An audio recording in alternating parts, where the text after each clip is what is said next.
Hello, I'm Charlotte, and today I'm going to read The Hospital Hoppities, written by me and illustrated by the fantastic Anjali Burrows. Ollie's great-grandma was very old and very wise. When Ollie was young, she visited him in hospital and whispered in a creaky, croaky voice, "Look out for the hospital hoppities." Hospital hoppities? Ollie was scared, but his great-grandma smiled and her eyes twinkled. Hospital hoppities are magic rabbits that live in hospitals, she said. They look after the children and help the hospital be a happier place, but they don't like being seen. Keep your eyes open and your ears to the ground. With that, she tapped her nose, gave him a wink, picked up her stick and hobbled out of the ward.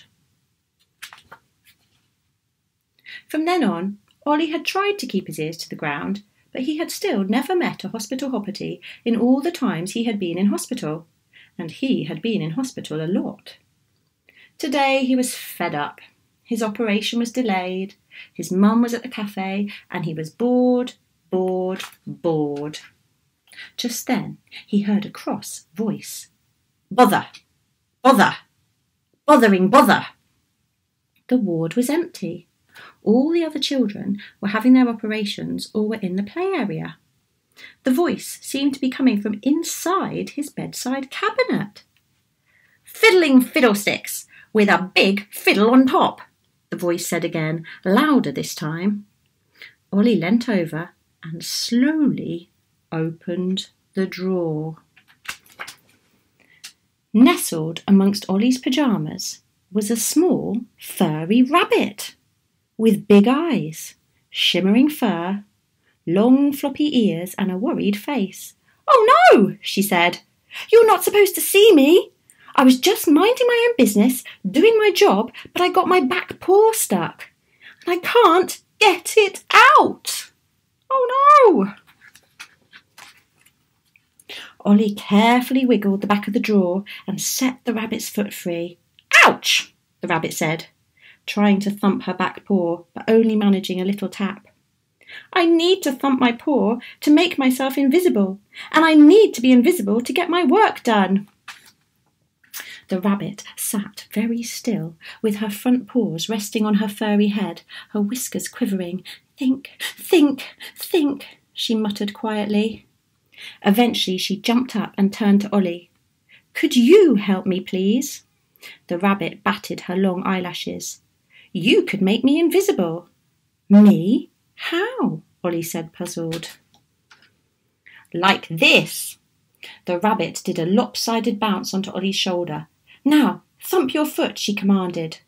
Ollie gave a big stamp of his right foot, and in a puff of shimmer they were both invisible. Next the rabbit flopped one ear forward, and suddenly Ollie found himself floating up, and out of the ward. Together they flew around the wards, delivering surprise toys for the children to find. They washed up dishes in the parents' kitchen. They left cakes out for the nurses and made cups of tea for the cleaners. They added new pictures to the walls and sprinkled magic over the creams and the medicines to help them work really well. In the play areas, they replaced missing jigsaw pieces, batteries, pen lids and table tennis balls. They fixed 2 televisions, a vending machine and a lift. Just as Ollie was starting to feel exhausted from all the helping, they returned to his ward. As they landed on the bed, the rabbit twitched her whiskers and they were visible again. "Thank you for your help today," the rabbit said, hopping off Ollie's shoulder and stretching. "My paw is feeling much better now." "That was fun. Can we do it again, please?" asked Ollie. But just then a group of doctors came into the room with his mum. The rabbit gave her back paw a big thump and disappeared in a cloud of glitter. "Come on, Ollie," said one of the doctors. "It's time to go down to theatre now." Luckily, the lift is working again. We didn't even call out the engineers.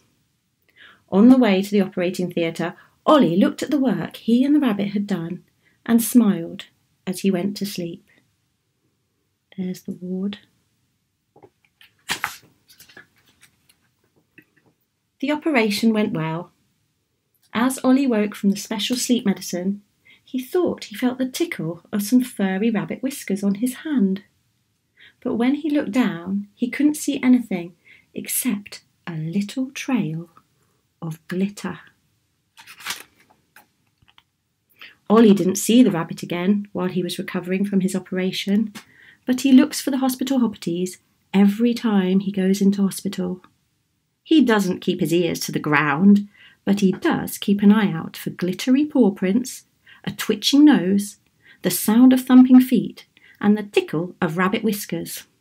Because you never know when a hospital hoppity might be nearby and might even need your help.